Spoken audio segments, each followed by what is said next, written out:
The City of Fort Collins has two raw water sources, Horsetooth Reservoir and the Poudre River, two separate water sources. And we are able to blend those water sources to make the best water quality coming into the plant, therefore going out of the plant. So we want to maintain our extremely high, stringent water qualities that we have for all of our customers, including our industrial customers as well as our residential. Fort Collins is also known as the Napa Valley of beer. And of course, if you're making beer, you want the highest quality water possible. And we have so many microbreweries and major breweries in Fort Collins because of the very high quality of water that we historically have gotten out of the Poudre River.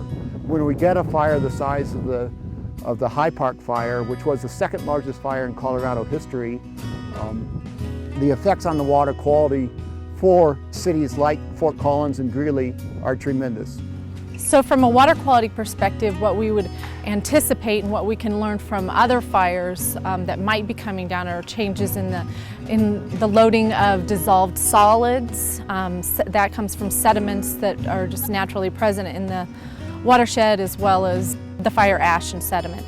Primarily what I pay attention to is the chemical constituents, nitrogen, phosphorus, total organic carbon, and then we look at parameters like turbidity. That's kind of our key indicator. That's a really important one for water treatment because that tells all those sediments that are coming in, those can harbor pathogens potentially. So that's our kind of key indicator of how clean the water is. So we pay real close attention, and we have an early warning system that's in place on the river upstream from our intake facility that allows us to get a signal when there is some bad water coming down as a result of water level increase or a precipitation event. And it's coming downstream. It gives us some heads up warning time so that we're able to adjust our treatment process or turn off our intake pipe so that we don't receive that water at the water treatment plant. We rely heavily upon indicators like conductivity and turbidity to alert us that changes are coming, and we should be prepared for those. So what we're expecting is some increased sediment, increased ash, possibly some increased nutrients and organic carbon moving downstream. Those are all treatable, and the city can provide excellent quality water to all of its citizens. Those types of flushing events after a rainstorm, they recover very quickly. We'll see one big pulse, the river might become very sediment laden, and then it drops.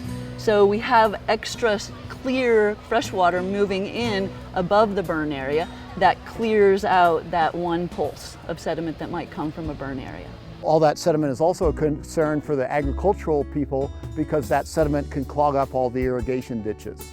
We irrigate a lot of land because we raise the feed for our cattle. When our sprinklers are getting plugged up, the maintenance on them was incredible that first year because, I mean, normally on a normal year you get a little bit of grass, you get a little bit of this, you get a little bit of that, and you clean out the sprinkler screens maybe once a day.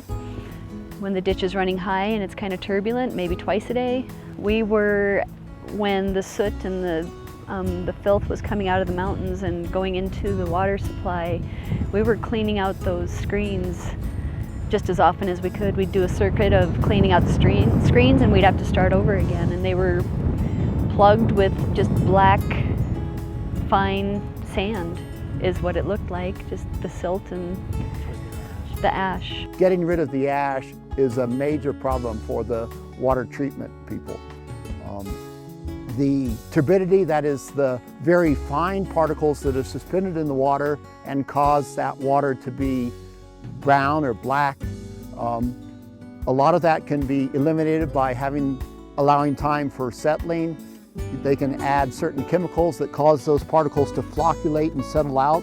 So the turbidity is a big issue, and it greatly increases the water treatment cost, but it's not as severe a concern as the ash.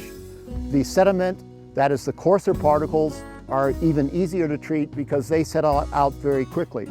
But after a fire, the massive amounts of sediment that's coming in cause major changes in the water treatment process. In terms of water quality, some of the changes that we've seen is, as I mentioned, following a rainstorm, we do see large pulses in phosphorus and nitrogen coming into the system. But after those storms recede, we do see a return to fairly low concentrations of those. So at this point in time, we're seeing pulses of materials that are coming in, but during periods when the river is relatively undisturbed, the water quality is quite good and quite acceptable for water treatment purposes. I mean, I don't think we have to worry about any really scary metals or organic constituents. So some other fires, that when they burn a whole bunch of houses, and that's directly on a creek, that releases a lot of very volatile organic compounds from burned furniture and refrigerators and that. We don't have that. We had burned trees, we had burned shrubs, and scorched soil. So I think we're in, as far as fires go, we're in pretty good shape. Yeah.